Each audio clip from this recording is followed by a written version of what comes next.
দুপুরে ধানমন্ডিতে সংবাদ সম্মেলনে আওয়ামী লীগ সাধারণ সম্পাদক ওবায়দুল কাদের বলেন, শিক্ষার্থীদের মূল দাবির সুরাহা হয়েছে।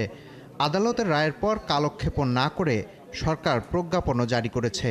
তারপরও শিক্ষার্থীদের আন্দোলনকে পুঁজি করে সরকারকে শিক্ষার্থীদের প্রতিপক্ষ বানানোর অপচেষ্টা চলছে।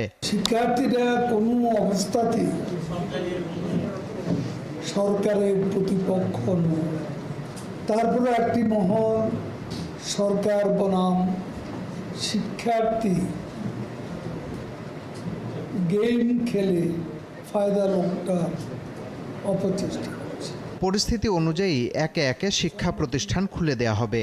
শিক্ষার্থীদের কোনো হয়রানি না করা এবং কোনো এইচএসসি পরীক্ষার্থী আটক থাকলে তাদের ছেড়ে দেওয়ার বিষয়ে সরকারের নির্দেশনার কথাও জানান তিনি। ইতিমধ্যে শিক্ষার্থীদের অযথা হয়রানি এবং আটক না করতে আইন প্রয়োগকারী সংস্থাকে নির্দেশনা দেওয়া হয়েছে। সহিংসতা ও মৃত্যুর ঘটনা তদন্তে এরই মধ্যে সরকার বিচার বিভাগীয় তদন্ত কমিশন গঠন করেছে।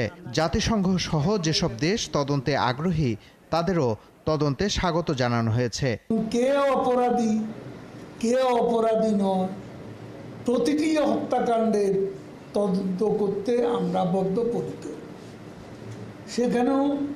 সেটাও ওই যে তদন্ত কমিশন তার কার্যপরিধি আওতার মধ্যে পড়ে। চলমান পরিস্থিতিতে নাগরিক সমাজের বক্তব্যকে স্বাগত জানিয়ে তৃতীয় কোনো পক্ষ তাদের বক্তব্যকে উস্কানির কাজে ব্যবহার করছে কিনা সেটিও ভেবে দেখার আহ্বান জানান ওবায়দুল কাদের।